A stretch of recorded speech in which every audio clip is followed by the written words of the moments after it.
શ્રી મહાપ્રભુજીના સ્વરૂપ અને દેવ લીલાનું ગાન કર્યું છે. સંક્ષેપમાં સુંદર શ્રી મહાપ્રભુજીનું ચરિત્ર પણ આ આખ્યાનમાં આવી જાય છે. પહેલા આખ્યાનમાં શ્રી ગોપાલદાસજીએ અક્ષર બ્રહ્મ અને પુરુષોત્તમના સ્વરૂપનું વર્ણન કર્યું, ગોલોકધામનું વર્ણન કર્યું અને પ્રભુએ જે બે સૃષ્ટિ ઉત્પન્ન કરી, દેવી અને આસુરી, એનો પરિચય કરાવ્યો અને દેવી સૃષ્ટિના ઉદ્ધાર માટે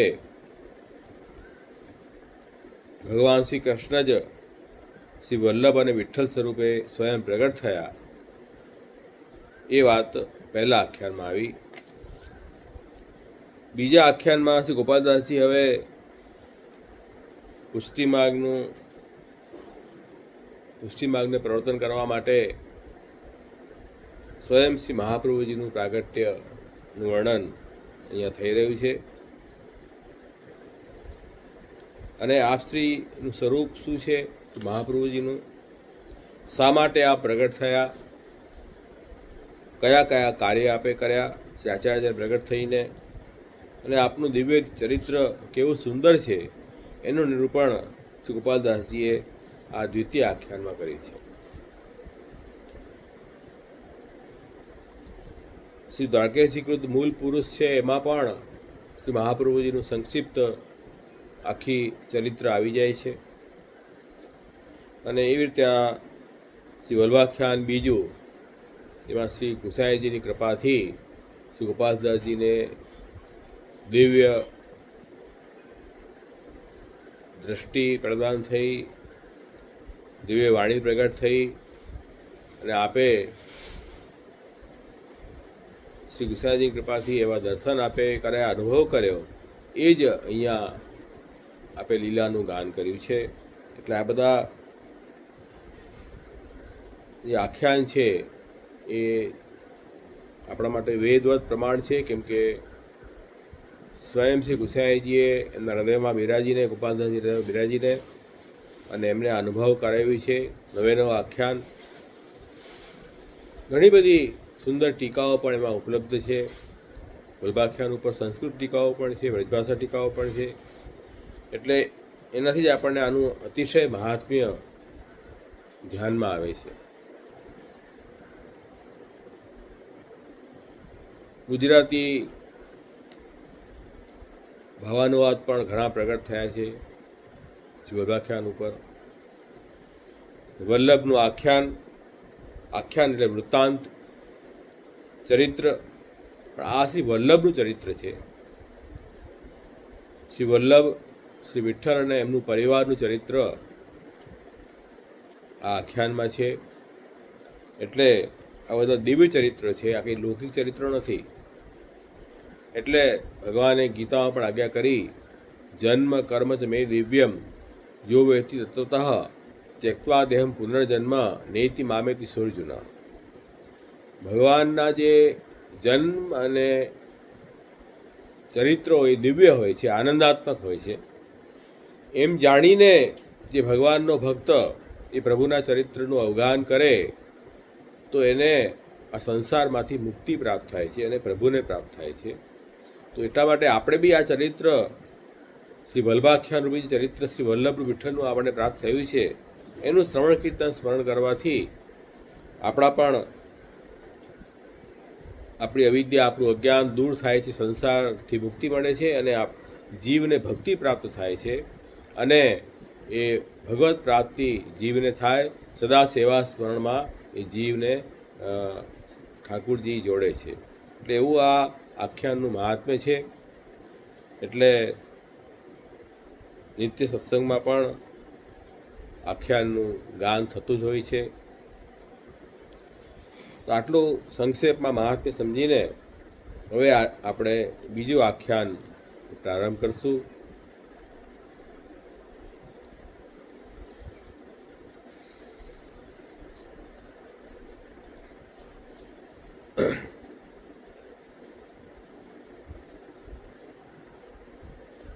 અલગ અલગ રાગોમાં આખ્યાન છે. પ્રસિદ્ધ જે રાગમાં ગવાય છે એ રાગમાં જ આપણે ગાશું.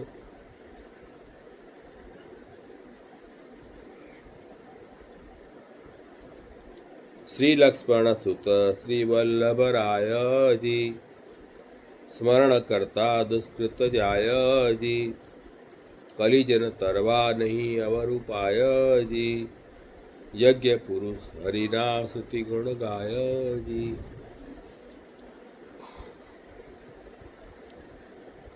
શ્રી ગોપાલદાસજી પ્રથમ આ પદમાં બીજા આખ્યાનના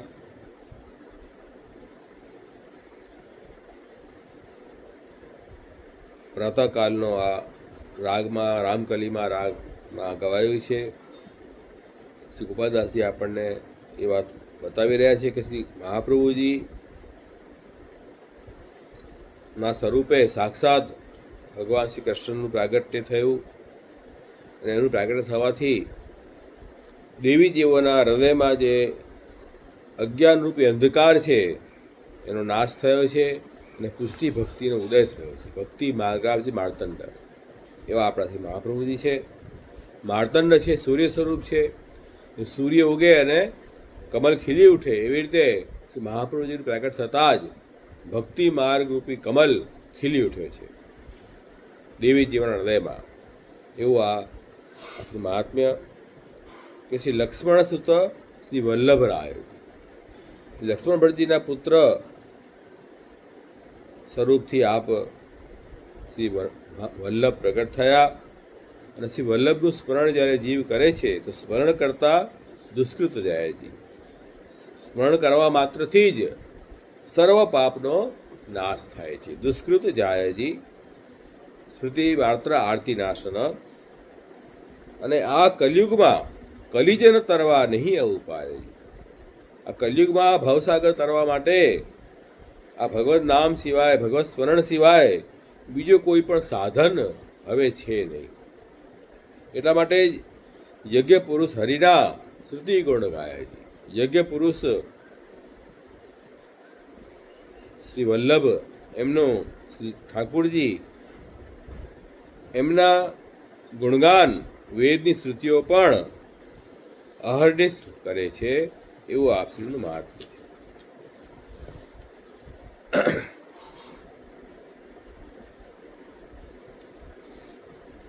તો દેવીજીઓના ઉદ્ધાર માટે શ્રી વલ્લભનું પ્રાગટ્ય થયું. દેવોદ્ધાર પ્રયત્નાત્મા અને એમનું અલૌકિક સ્વરૂપનું જ્ઞાન હવે શ્રી ગોપાલદાસજી આપણને આપી રહ્યા છે. શ્રી ગોપાલદાસજીએ સૌથી પહેલાં પરિચય કરાયા શ્રી વલ્લભનો શ્રી લક્ષ્મણ સુત,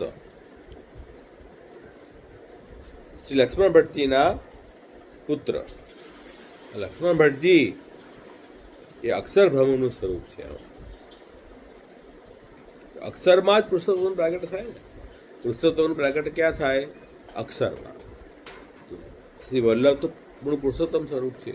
એમનું પ્રાગટ્ય લક્ષ્મણ ભટ્ટજીમાં થયું એટલે લક્ષ્મણ ભટ્ટજી જે છે તે અક્ષર બ્રહ્મનું સ્વરૂપ છે.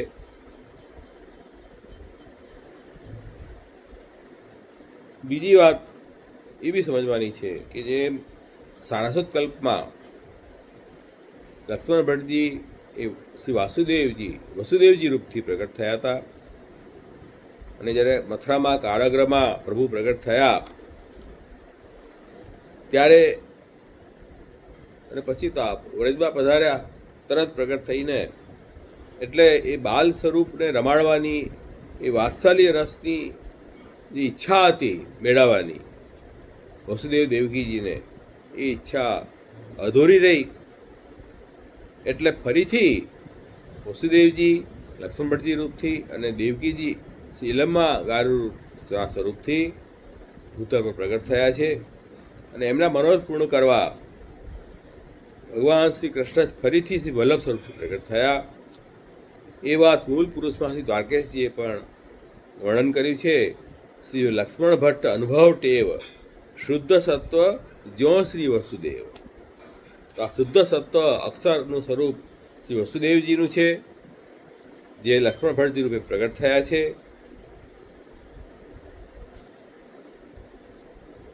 અને શુદ્ધ સત્વ ગુણમાંથી જ શ્રી મહાપ્રભુજીનું પ્રાગટ્ય થયું.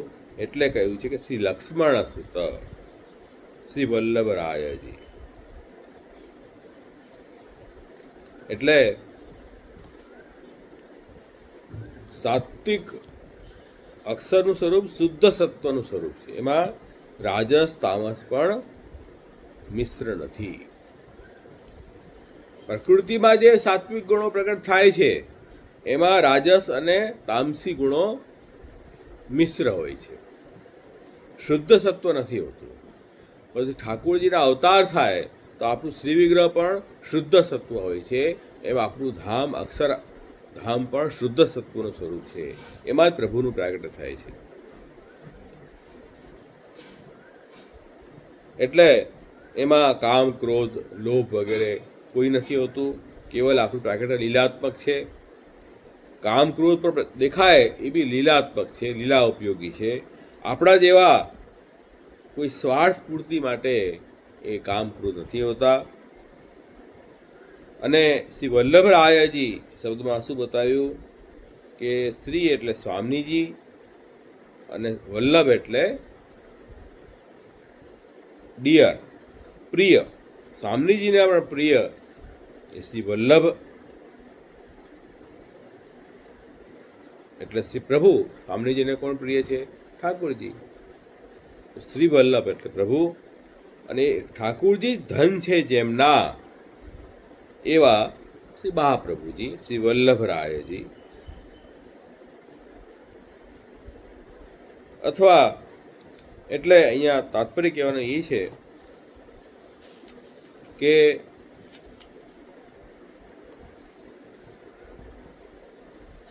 શ્રી મહાપ્રભુજીનું સ્વરૂપ જે છે સદા પ્રેમ લક્ષણા ભક્તિથી યુક્ત છે. કેમ કે પુરુષોત્તમ જ ધન છે જેમના શ્રી વલ્લભરાય. પુરુષોત્તમ ધન કોનું હોય? જેની અંદર અખૂટ પ્રેમ ભર્યો હોય. એના માટે જ આપણા ઠાકોરજી એ ધન રૂપ છે. અર્થો હરિએ વહી પુષ્ટિ માર્ગે ધર્મ હરિદાસ. પુષ્ટિ માર્ગમાં જે છે હરિના દાસ થવું એ જ ધર્મ છે. અને અર્થ તો સ્વયં ભગવાન છે. તો ઠાકોરજી આપણના અર્થ ક્યારે લાગે? અર્થ એટલે મારી આ જ નિધિ છે, આ જ સંપત્તિ છે એવું ક્યારે લાગે? જ્યારે પ્રભુ માટે અત્યંત પ્રેમ હોય તો જ પ્રભુમાં અર્થ રૂપનો ભાવ આવે. શ્રી મહાપ્રભુજી તો પ્રેમ સ્વરૂપ છે. એમ અહીંયા કહ્યું. એટલા જ માટે શ્રી ગુસાઈજીએ પણ આજ્ઞા કરી છે સપ્તશ્લોકીમાં, સ્ફુરત કૃષ્ણ પ્રેમામૃત રસભરેણાથી ફરિતા. એટલે એ કૃષ્ણ પ્રેમના અમૃતથી આપનું સ્વરૂપ પરિપૂર્ણ છે. એવા શ્રી મહાપ્રભુજી છે, એવું આપનું સ્વરૂપ છે. તો આવું અલૌકિક સ્વરૂપ શ્રી મહાપ્રભુજીનું છે.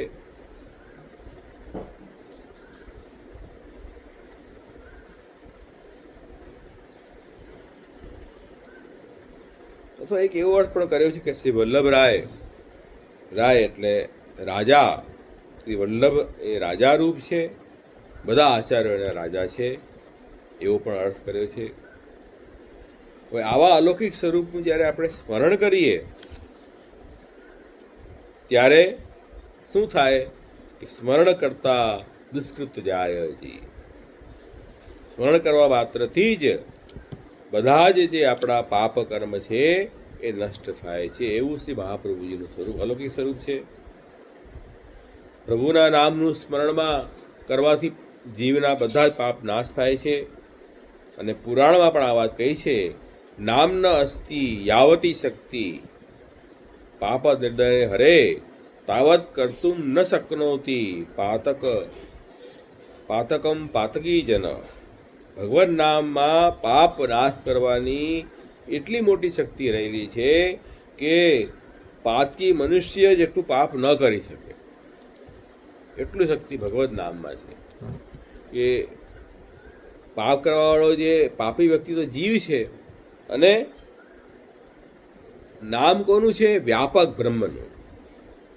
જીવ આપણે ચાહે એટલું પાપ કરીએ, આપણી જેટલી શક્તિ ભગવાને આપી હોય તો પણ એટલું પાપ નહીં કરી શકીએ કે જે નામમાં એવી શક્તિ છે કે બધા પાપને ખીણ કરી દે. તો ભગવદ નામ અલૌકિક નામ છે, એ લૌકિક નામ નથી. શ્રી વલ્લભ કરો, શ્રી કૃષ્ણ કો, શ્રી ગોવિંદ કો, શ્રી ગોપીજી વલ્લભ કો, બધા ભગવદ નામ છે. અને એ નામમાં એવી શક્તિ રહેલી છે કે જીવના બધા જ પાપ નષ્ટ થઈ જાય છે. એટલે સ્મૃતિ માત્ર આરતી નાશ. મહાપ્રભુજીનું સ્મરણ કરવા માત્રથી જ જીવના બધા દુઃખો દૂર થઈ જાય છે. અજામિલ ઉપાખ્યાન તો આનું પ્રસિદ્ધ ઉદાહરણ છે. અજામિલ દોષણામ નાશક અનુભવ સ્થિત જ્ઞાપિત અખિલ મહાત્મ્ય કૃષ્ણ વિત્રોમાં. તો અજામિલ જેવા દુષ્ટ પાપીએ પણ કેવલ પુત્ર નિમિત્તથી પણ ભગવદ નામનું ઉચ્ચારણ કર્યું તો એના બધા જ જે છે તે પાપ નષ્ટ થયા છે. તો આપણે તો ઠાકોરજીનું મહાત્મ્ય જાણીને જ્યારે ઠાકોરજીનું નામ લઈએ છીએ, શ્રી વલ્લભનું મહાત્મ્ય જાણીને શ્રી વલ્લભનું નામ લઈએ છીએ તો પાપ દૂર થાય અને સાથે સાથે ઉત્કૃષ્ટ ફલની પ્રાપ્તિ પણ થશે. મહાત્મ્ય જાણ્યા વગર પણ ભગવદ નામ કોઈ લે તો એના પાપ નષ્ટ થાય છે. પાપમાં નામમાં એવી શક્તિ રહેલી છે. પણ જ્યારે પ્રભુનું મહાત્મ્ય જ્ઞાન જાણીને એમનું નામ લઈએ આપણે તો આપણને ઉત્કૃષ્ટ ફલની પ્રાપ્તિ પણ થાય છે. કેવલ પાપ નાશ થતાં એવું ભગવદ નામનું મહાત્મ્ય છે. એના માટે કહ્યું છે કે આ કલયુગમાં તો એવો સુંદર સાધન પ્રાપ્ત થયો, કલિજન તરવા નહીં અવર પાયજી. આ કલિયુગમાં જે પાપયુક્ત જીવો છે એમના માટે, અથવા કલયુગમાં જે જીવો પ્રગટ થયા છે એમના માટે સૌથી સરળતમ રસ્તો કોઈ હોય તો ભગવદ નામનું ઉચ્ચારણ, ભગવદ નામનું સ્મરણ. એના સિવાય બીજો કોઈ ઉપાય છે નહીં. તો કલૌ હરિકીર્તનાથ ભાગવતમાં પણ કહ્યું છે. તો આવું સુંદર કલયુગની અંદર દોષ પણ ઘણા છે. આ એક મોટો ગુણ છે કે હરિનામ સંકીર્તન માત્રથી જ બધા દોષ દુષ્ટના પાપી જીવના બધા પાપ નષ્ટ થઈ જાય છે. તો એવું આ સમર્થ સાધન આપણને બતાવ્યું છે. એવી અદ્ભુત શક્તિ નામસ્મરણની છે. પછી કહી રહ્યા છે, એટલા માટે છે મહાપ્રભુજી આપણને કહ્યું ભાઈ તસ્માત સર્વાત્ પરા નિત્યમ શ્રી કૃષ્ણ શરણ મમ વદદ્વીર સતતમ સ્થે મિત્યતિ. તો શ્રી કૃષ્ણ શરણ મમનું ઉચ્ચારણ સ્મરણ અહર્નિશ કરતા રહો. નામ કીર્તન શ્રી કૃષ્ણનું કલીમાં સહુ સાધન તજ ભવસાગર તરવા તણી સહુને સુખપથ પાજ. નામે અજામિલ ઉદ્ધર્યો નામે તાર્યા શિવે બહુ પાપી. અવડે નામે વાલ્મીકી તર્યો અર્ધે ગુણિકા ગતિ આપી. કહે છે ભાઈ કલયુગની અંદર ભગવાન કૃષ્ણનું નામ સંકીર્તન જે છે એવું સાધન છે કે તરત જ ભવસાગરમાંથી જીવ છૂટી જાય છે. એટલે છઠ્ઠા સ્કંદ ભાગવતની અંદર પણ એ આજ્ઞા કરી કે સાંકેત્યમ પર્યાસ્યમ વા સ્તોભમ હેલણમેવ ચ વૈકુંઠ નામ ગ્રહણમ અશેષ અઘરમ વિદુ. સંકેતમાં, મસ્કરીમાં, હાસ્યમાં કે અપરાધમાં પણ ભગવાન વૈકુંઠનું નામ જો લે કોઈ જીવ તો સંપૂર્ણ પાપનો નાશ થાય છે. એટલે કલયુગમાં ભગવદ નામ એ સર્વોપરી સાધન છે. એમાં તો કંઈ ભગવદ નામમાં લેવામાં તો આપણને કંઈ ઉત્સાહ નથી ને. ભગવદ નામ જેટલું લેશો એટલો તમારો પાપ નાશ થશે અને તમારો ભક્તિમાં આગળ વધશે. અને એ ભગવદ નામ જેટલું લેશો એટલું વધતું જશે. એવો આ ધન છે. એટલે બડો ધન હરિજન કો હરિનામ એમ કહ્યું છે કે હરિના જન છે, ભક્તો છે, એમના માટે તો સૌથી મોટું ધન હરિનામ છે. અને હરિનામ રૂપી ધન એવું છે કે એની ચોરી થાય નહીં. જેટલું ધન ખર્ચો એટલું ઓછું ન થાય એવું આ ધન અલૌકિક ધન છે. એવી મહિમા આની છે. એના પછી આગળ વાત કરીશ યજ્ઞ પુરુષ હરિના સ્તુતિ ગુણ ગાયજી. યજ્ઞ પુરુષ, યજ્ઞ ભોગતા, યજ્ઞ કરતા શ્રી મહાપ્રભુજી છે. યજ્ઞના ફલનો ભોગ કરનાર પણ આપ છો અને યજ્ઞ કરાવનાર પણ આપ છો અને કરનાર પણ આપ છો. યજ્ઞ એટલે યજ ધાતુ એ પૂજનના અર્થમાં વપરાય છે કે ભગવાનનું પૂજન કરવું, એનો મતલબ યજ્ઞ છે. તો પહેલાં અગ્નિ દ્વારા અગ્નિમાં હવન કરીને ભગવાનનું પૂજન કરવામાં આવતું, પછી ધીરે ધીરે સ્વરૂપ પ્રતિષ્ઠા અને મૂર્તિ પૂજાથી ભગવાનનું પૂજન શરૂ થયું. મૂળમાં યજ્ઞ જે છે તે પૂજનના અર્થમાં છે. તો પૂજનના ભોગતા પણ ભગવાન છે અને પૂજન કરનાર પણ ભગવાન છે. જેમ આપણે ગોવર્ધન લીલામાં પણ એ વાત સમજી કે ઠાકુરજીએ પોતાના સ્વરૂપનું પૂજન પણ પોતે કર્યું અને એ પૂજન કરીને જે ભોગ લગાડ્યો એના ભોગતા પણ આપ જ થયા. એટલે યજ્ઞ પુરુષ તો ભગવાન પોતે છે. બીજી રીતે શ્રી વલ્લભ પણ યજ્ઞ પુરુષ છે. કેમ? તો કે જ્યારે યજ્ઞનારાયણ ભટ્ટ જે શ્રી વલ્લભના પૂર્વજ 4-5 પેઢી પહેલાં એમણે સોમયાગ કર્યો તો યજ્ઞ વેદીમાંથી સ્વયં સાક્ષાત પ્રભુ પ્રગટ થયા અને એમણે પ્રભુએ એવી આજ્ઞા કરી કે તમારા પરિવારમાં જ્યારે 100 સોમયજ્ઞ પૂરા થશે ત્યારે હું પ્રગટ થઈશ. અને લક્ષ્મણ ભટ્ટજીને ત્યાં ચંપારણ્યમાં અગ્નિકુંડમાંથી એ જ સ્વરૂપ પાછા શ્રી વલ્લભરૂપથી પ્રગટ થયા. એટલે શ્રી ગોપાલદાસજી શ્રી વલ્લભને યજ્ઞ પુરુષ કહી રહ્યા છે. યજ્ઞમાંથી જે પ્રગટ થયા છે એ આ સ્વરૂપ શ્રી વલ્લભ છે. એ યજ્ઞ પુરુષ હરિના શ્રુતિ ગુણ ગાયજી, એવા યજ્ઞ પુરુષ રૂપી આપ ભગવાન શ્રી કૃષ્ણ અને એ કૃષ્ણ સ્વરૂપથી શ્રી વલ્લભ એમના જે ગુણગાન છે એ શ્રુતિઓ કરે છે અને એ હરિ છે.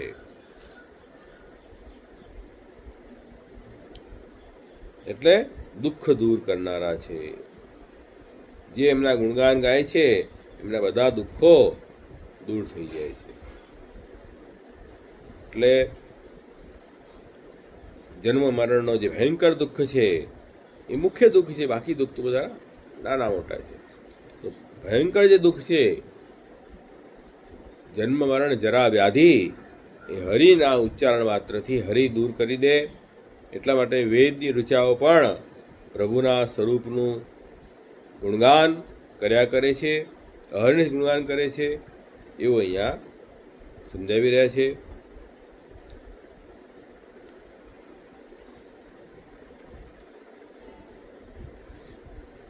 પણ આ જે વેદમાં એમ કહ્યું છે કે જેટલા બી ગુણગાન છે ને તે ઠાકુરજીના જ છે. બ્રહ્માજી અને શિવજીના પણ મહિમા ગાઈ હોય એ પણ પ્રભુના જ અવતાર હોવાના કારણે ખરેખર તો એ પ્રભુના જ ગુણગાન થઈ રહ્યા છે. એટલે આદિમાં, મધ્યમાં અને અંતમાં વેદ પુરાણોમાં જે બી ગુણગાન ગાયા છે તે ઠાકુરજીના જ ગાયા છે એમ સમજવાનું. એટલે ત્યાં તો પરબ્રહ્મના જ ગુણગાન છે. એટલા માટે આગળના પછી ટૂંકમાં કહ્યું, ગાય શ્રુતિ ગુણ રૂપ નિશ ધરી ધ્યાન વિચાર, આનંદ રૂપ અનુપમ સુંદર પામે નહીં કોઈ પાર.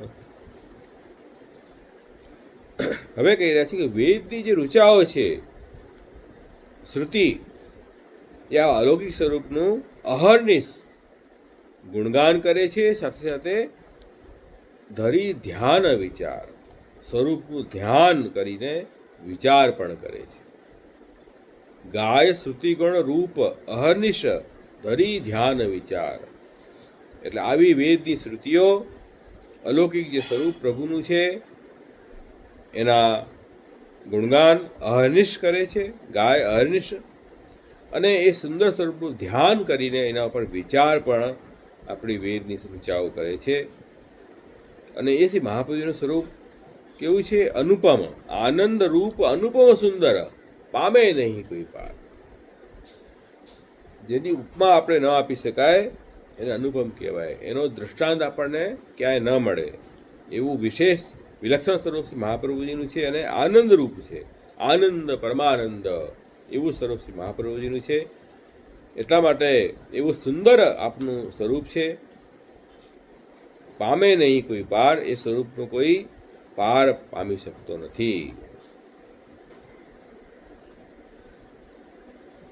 એટલે અહીંયા મહાપ્રભુજીના સ્વરૂપનું વર્ણન કર્યું કે શ્રી આચાર્યચરણનું સ્વરૂપ આનંદ માત્ર કરપાદ મુખોદરાદી. આનંદ માત્ર આપનું સ્વરૂપ છે, લૌકિક જેવું આપનું સ્વરૂપ નથી. પ્રાકૃત ધર્મ અનાશ્રયમ અપ્રાકૃત નિખિલ ધર્મરૂપમિતિ નિગમ પ્રતિપાદમ યત્ર શુદ્ધમ સાકૃતિ સૌમી. એટલે પ્રાકૃત ધર્મથી રહિત, લૌકિક ધર્મથી રહિત, અલૌકિક ધર્મવાળા શ્રી મહાપ્રભુજી છે.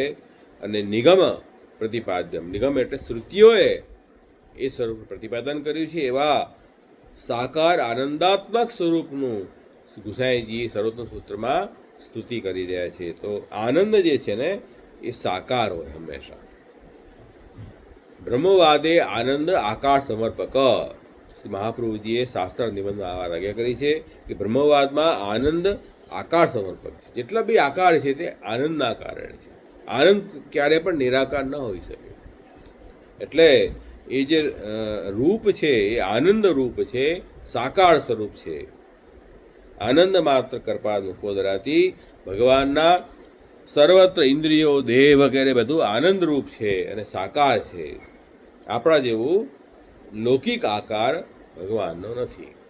એટલે ઠાકોરજી કોઈ પણ રૂપથી પ્રગટ થઈ શકે છે. સર્વાકાર રૂપ, આનંદ રૂપ એટલે સર્વાકાર રૂપ છે. આપણું તો કોઈ ફિક્સ રૂપ હોય, ફિક્સેશન આવી જાય અને એ બી નષ્ટ થઈ જાય એવું હોય.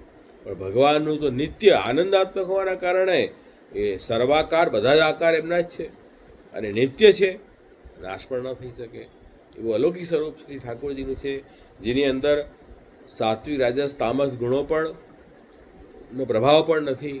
તો કે આનંદાત્મક છે, પ્રકૃતિથી અતીત છે, પ્રાકૃત ધર્મ અનાશ્રયમ, એવું આનંદરૂપ અનુપમ સુંદર, પામે નહીં કોઈ પાર.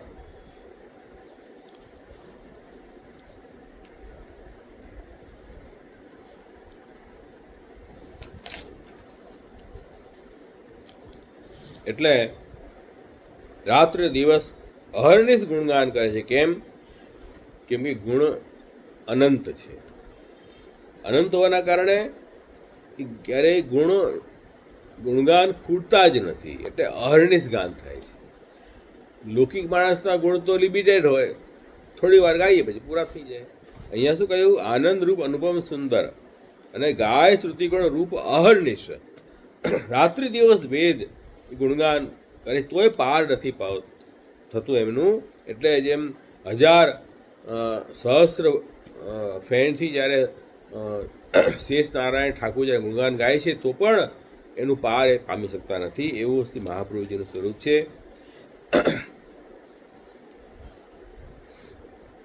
અને એવું સ્વરૂપનું અહીંયા ધ્યાન પણ કરી રહ્યા છે. ફરી ધ્યાન વિચાર એટલે રૂપ અને ગુણ બંને. જ્યારે આપણે કોઈ ગુણગાન કરીએ તો સાથે રૂપનું પણ ધ્યાન કરો. એ બંને એકબીજાના પૂરક છે, રૂપ અને નામ. ધ્યાનમાં આવી ને? ખાલી નામથી કાર્ય નહીં થાય અને ખાલી રૂપથી બી કામ નહીં થાય. પહેલાં રૂપ પ્રગટ થાય, પછી નામ પ્રગટ થાય. નામ પ્રગટ થશે તો વિસાવીસ એનું રૂપ પણ પ્રગટ થાય છે. કોઈને આપણે બોલાવીએ નામથી તો એ વ્યક્તિ તરત દોડીને આવે ને, હા બોલો શું છે, રૂપ પણ આવ્યું. તો પહેલાં રૂપ પ્રગટ થાય, પછી નામ પ્રગટ થાય. જે ઠાકોરજીનું પ્રગટ પહેલાં થયા અને પછી પ્રભુનું જે નામાત્મક ભાગવત સ્વરૂપ પ્રગટ થયું. પહેલાં ઠાકોરજી પ્રગટ થયા, લીલા કરી, અને પછી શ્રીમદ ભાગવત પ્રગટ થયું. પહેલાં રૂપ પ્રગટ થાય, પછી નામ પ્રગટ થાય. અને નામ પ્રગટ થાય સાથે એ રૂપનું પણ ધ્યાન આવે તો એ પૂર્ણ ફલનું દાન કરે, નહીં તો પૂર્ણ ફલનું દાન ન થાય. એ વાત પણ તમે સમજો. જેવા દર્શન થયા ભગવદીઓને તેવા સ્વરૂપનું વર્ણન ભગવદીઓએ કર્યું છે. પણ એ ગુણગાન એવા છે કે એનું પાર નથી પામી શકતા. એટલે અહીંયા ગોપાલદાસજીવાળા શું કહે છે કે ગુણગાન ગાઈએ ઠાકોરજીના ત્યારે આપણે એમના સ્વરૂપનું ધ્યાન કરતાં કરતાં ગુણગાન ગાવું જોઈએ.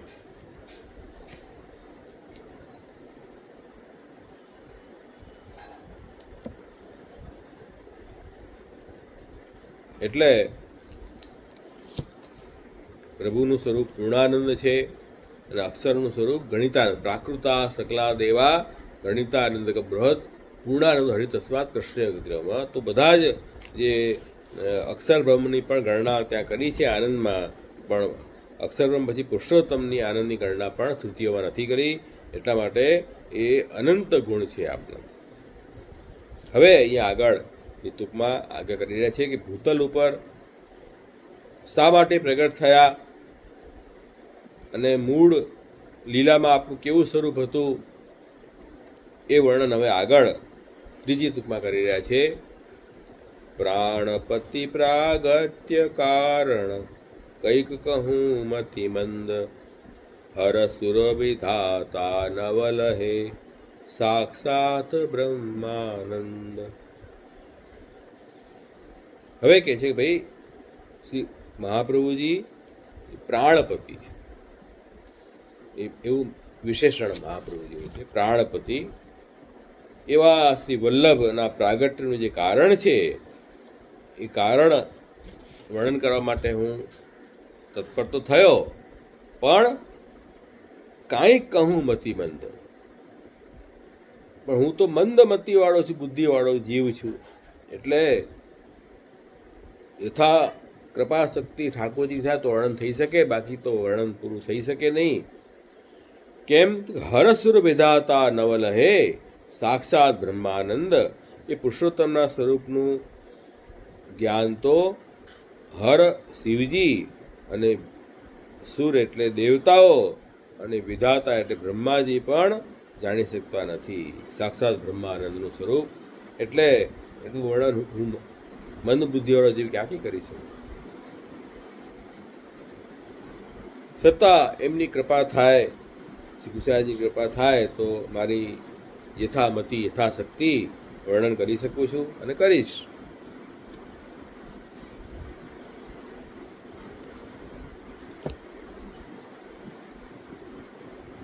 હવે મહાપ્રભુજીનું અલૌકિક સ્વરૂપ અનુભવ થવાથી એ પ્રેમ હૃદયમાં જાગે.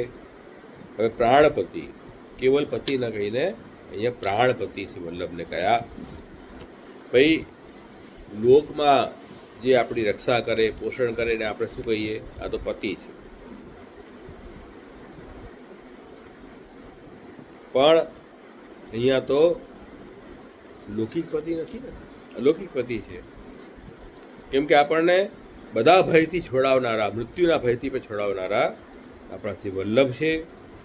એટલે બધી રીતે રક્ષા કરે એ જ ખરેખર પતિ કહેવાય.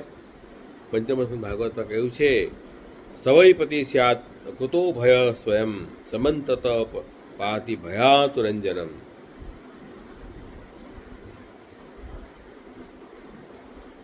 એટલે જે મૃત્યુના ભયથી પણ આપણને છોડાવે એ જ વાસ્તવમાં પતિ કહેવાય. લોકમાં જે પતિ છે તો કેવલ નામના પતિ છે, સો કોલ્ડ. વાસ્તવમાં જો પતિ હોય તો આપણા ભગવાન છે, આપણા શ્રી વલ્લભ છે. એટલે એ આપણા પ્રાણપતિ છે.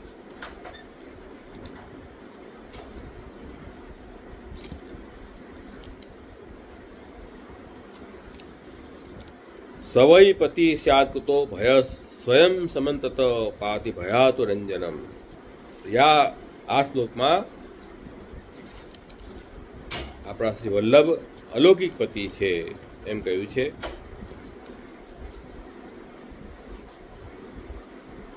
પણ એમનું પ્રાગટ્ય કારણ આપણે જીવ શું વર્ણન કરી શકીએ? જીવ તો મન બુદ્ધિવાળા છીએ. પણ ભક્તિનો ઉદય થયો હૃદયમાં એટલે હવે કંઈક ઈચ્છા થાય છે કે આપશ્રીનું પ્રાગટ્ય કેમ થયું એનું ગુણગાન પણ હું કરું. અને જેટલું યથામતિ યથાશક્તિ ગુણગાન કરીશ એટલી મારી વાણી પવિત્ર થશે. હું તો એમનો દાસ છું, સ્વામી છું, સ્વામી પ્રભુ છે. તો યશોગાન કરવું એ દાસનું સૌભાગ્ય છે. એટલે હું યશોગાન ગાવામાં તત્પર થયો છું.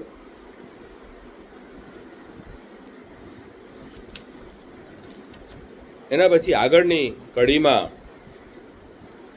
હવે બીજી વાત પણ એ બી કરીએ કે ભાઈ ઇન્દ્રાદિક દેવ અને બ્રહ્માજી અને શિવજી પણ એ બ્રહ્માનંદ અનુભવ કરી શકતા નથી, તો આ જીવ તો ક્યાંથી કરી શકે?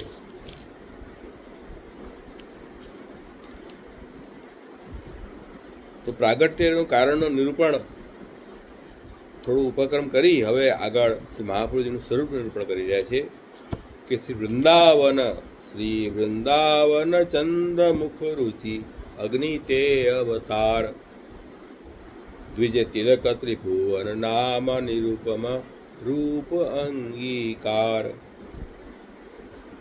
શું કહી રહ્યા છે કે શ્રી વૃંદાવન ચંદ મુખ રુચિ, સાક્ષાત શ્રી વૃંદાવનના ચંદ્રમાં કોણ છે? શ્રી ભગવાન શ્રી કૃષ્ણ. એના મુખારવિંદ સ્વરૂપ, મુખ રુચિ અને અગ્નિ સ્વરૂપ એવા શ્રી વલ્લભ ભૂતળ પર પ્રગટ થયા છે. અગ્નિ તે અવતાર ક્યાં પ્રગટ થયા? કે દ્વિજ તિલક ત્રિભુવન નામ નિરૂપમ રૂપ અંગીકાર. દ્વિજ એટલે ઉત્તમ બ્રાહ્મણ કુળમાં આ પ્રગટ થયા, અને દ્વિજ તિલક એમાં પણ તિલક રૂપ છે, શ્રેષ્ઠ છે, અને ત્રિભુવનના પણ તિલક છે. ત્રણેય લોકના પણ આ તિલક રૂપ શ્રેષ્ઠ છે, એની સરખામણી કોઈ કરી નહીં શકે. અને એ મનુષ્ય આકૃતિથી આ પ્રગટ થયા. એમનું નિરૂપમ રૂપ અંગીકાર, એમનું વર્ણન હું કેવી રીતે કરી શકું?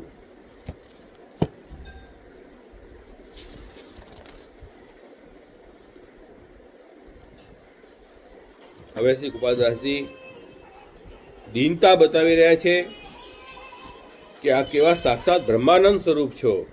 હું ક્યાં તુચ્છ બુદ્ધિવાળો જીવ છું કે જેમનું વર્ણન બ્રહ્માજી મહાદેવજી પણ ન કરી શક્યા, એનું વર્ણન કરવામાં તત્પર થયો છું.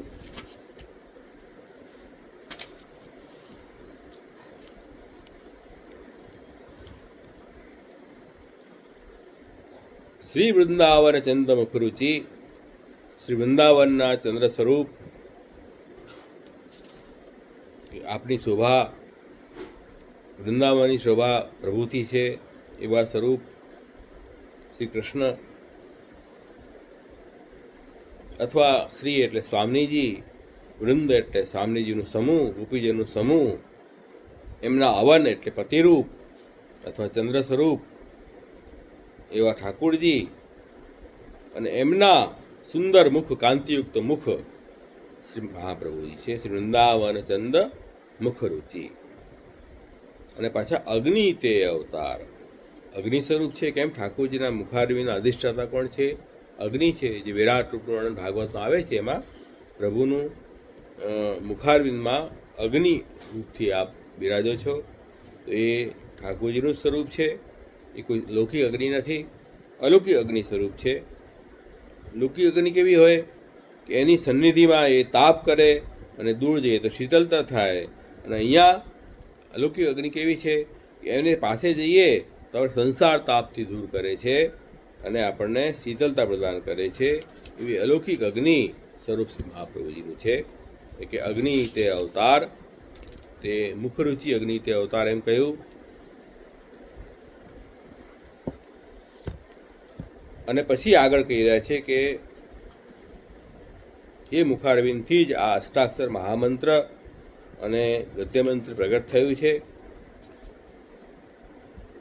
જેનાથી બધા જ જીવોના દુઃખો નષ્ટ થાય, ભક્તિનો ઉદય થાય.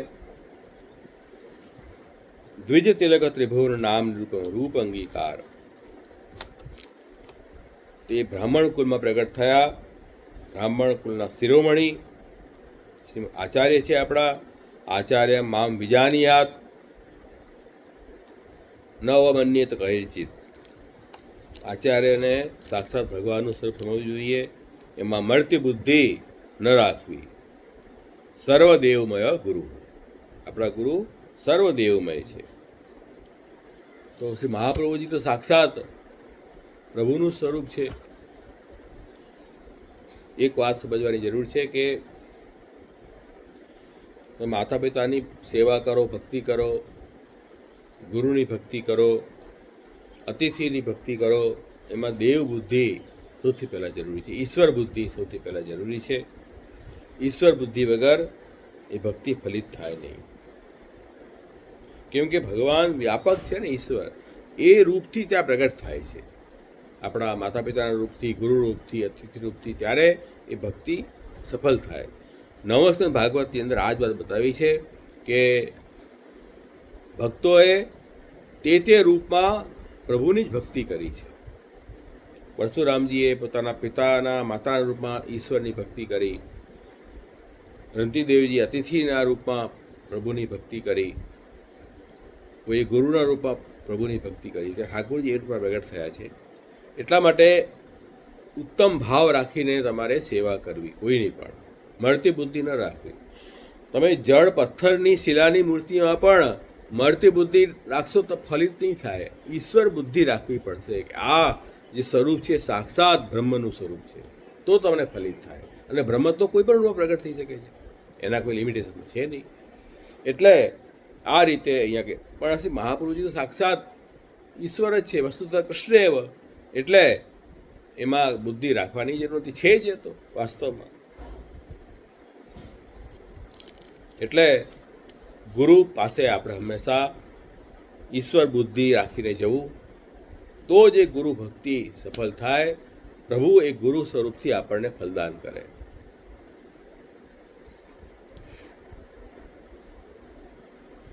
હવે કેવલ દ્વિજ તિલક નથી, પણ ત્રિભુવન તિલક પણ છે. ત્રિભુવનના આ તિલક રૂપ છે, શિરોમણી છે, એવા નામ નિરૂપમ અંગીકાર, જેની ઉપમા આપી ન શકાય એવું આપશ્રીનું સ્વરૂપ છે. નિરૂપમ રૂપ. લોકમાં તો યથા નામ યથા ગુણ નથી હોતા. નામ કાંઈ હોય, ગુણ કાંઈ હોય, પણ શ્રી મહાપ્રભુજી જે છે એમનું યથા નામ યથા ગુણ, જેવું નામ છે એવું જ આપના ગુણો પણ છે. એવા આપ ભગવત સ્વરૂપ છે. આપ એવું નામ નિરૂપમ રૂપ અંગીકાર, જેવું નામ એવા જ રૂપ આપણે અંગીકાર કર્યું છે.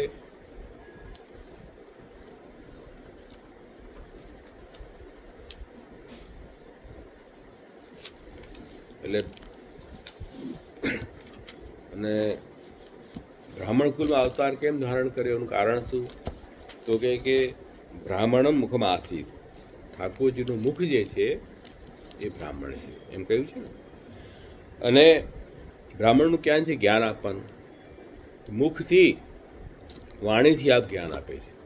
એટલે મહાપ્રભુજીનું પ્રાગટ્ય પણ દ્વિજ કુલમાં થયું.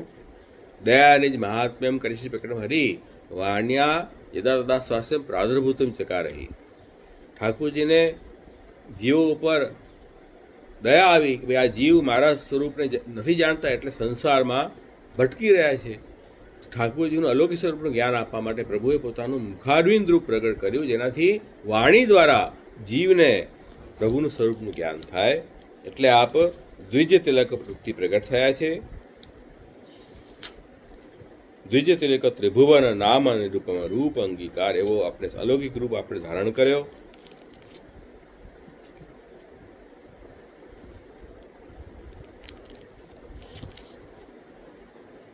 અને આપણું પ્રાગટ્યનું વર્ણન પણ જેમ આવે કે ભાઈ અગ્નિકુંડમાંથી આ પ્રગટ થયા ચંપારણમાં.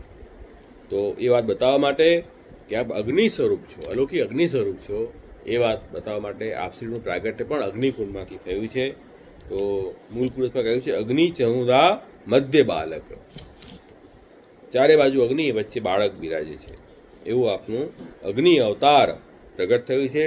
અગ્નિ પુરાણમાં પણ ભવિષ્ય ઉત્તરખંડમાં કહ્યું છે અગ્નિરૂપ દ્વિજાચાર ભવિષ્યામી ભૂતલે વલ્લભ અગ્નિરૂપ સ્યાદ વિઠ્ઠલ પુરુષોત્તમ. તો અગ્નિ પુરાણની અંદર પણ આ વાત કહ્યું કે ભાઈ અગ્નિ સ્વરૂપથી શ્રી મહાપ્રભુજી પ્રગટ થશે અને ગુસાઈજી પ્રગટ થશે. શ્રી વલ્લભ નામથી, વિઠ્ઠલ નામથી પુરુષોત્તમ પ્રગટ થશે. એવા શાસ્ત્રમાં પ્રમાણ આપણી પાસે મળે છે. અને સુબોધજીના આરંભમાં જ શ્રી મહાપ્રભુજીએ એ આજ્ઞા કરી કે ભાઈ ભાગવતનો સાચો અર્થ પ્રગટ કરવા માટે શ્રી પ્રભુએ મને આજ્ઞા કરી કે હું અગ્નિ સ્વરૂપ છું, વાણીનું પતિ છું, એટલે વાણીનું રહસ્ય તો પ્રભુનું મુખારવિંદ જ સ્પષ્ટ કરી શકે. એટલે એ પ્રભુની આજ્ઞાથી હું પ્રગટ થઈ રહ્યો છું અને આ સુબોધનીજી હું પ્રગટ કરીશ પ્રભુની પ્રસન્નતા માટે. તો શ્રી વલ્લભે પોતાની ઓળખ ત્યાં આપી છે. તો એ બધી વાત અહીંયા ગોપાલદાસજીએ વણી લીધી છે. હવે જ્યારે શ્રી મહાપ્રભુજીનું પ્રગટ થયું એ પ્રાગટ્યનું સમયનું વર્ણન અહીંયા કર્યું. કેવું આપનો તે સમયમાં કેવું અલૌકિકતા હતી કે દેવલોક દુંદુભી વાજિયા આનંદ કરે રે નિશંક અસુર તિમિર ઉચ્છેદવા ભુવિ વલ્લભ દેવ મયંક.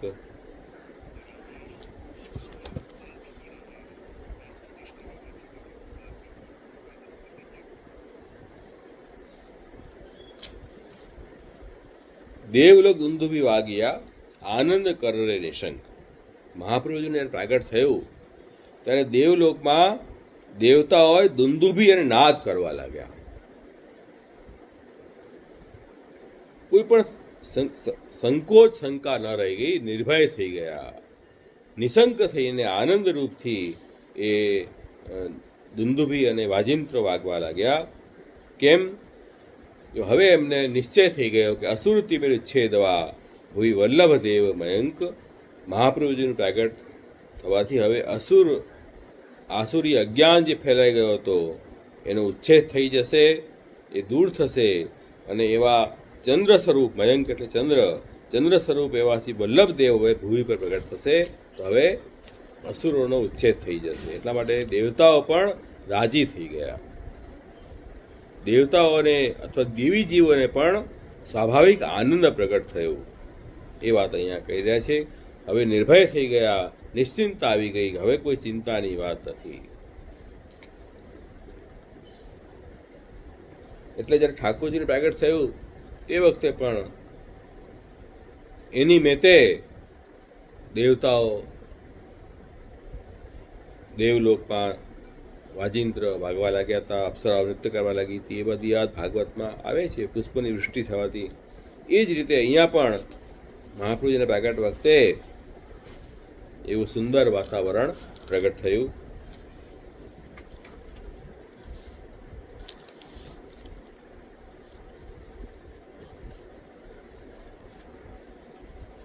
આનંદ કરે નિશંક. નિશંક એટલે ભય રહિત થઈને આનંદથી દેવતાઓએ એ પોતાનો અંદરનો ઉત્સાહ છે, ઉલ્લાસ એ પ્રગટ કર્યો. પુષ્પોની વૃષ્ટિ કરી.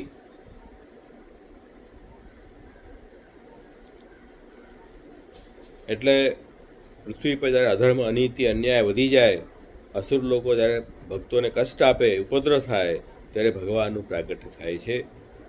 એટલે ભક્તોનું દુઃખ જોવાતું ન હોય, દેવતાઓ પણ અસમર્થ થઈ જાય, ત્યારે દેવતાઓ પ્રભુને પ્રાર્થના કરે છે, હે પ્રભુ હવે આપ જ પધારો, અમારી શક્તિથી બહાર વાત થઈ ગઈ છે.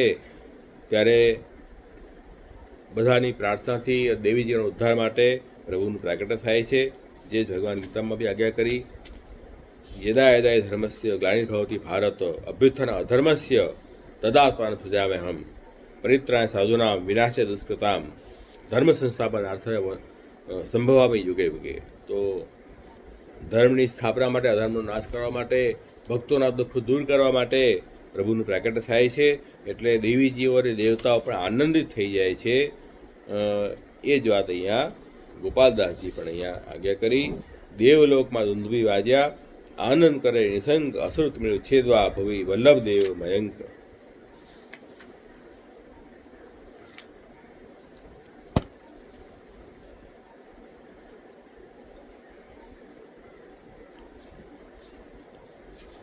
એટલે કલયુગ જે છે તે અંધકારનો યુગ છે, તમોનો યુગ છે. એમાં ચંદ્ર સ્વરૂપથી આપ પ્રગટ થયા પ્રકાશિત કરવા માટે. એટલે અહીંયા ચંદ્રરૂપ મયંક શબ્દનો પ્રયોગ કર્યો છે.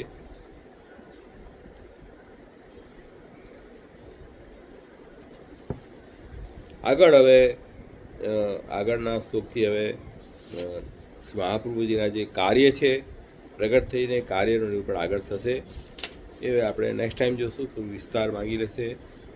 આપણે આજે 5 તુક આપણી થઈ.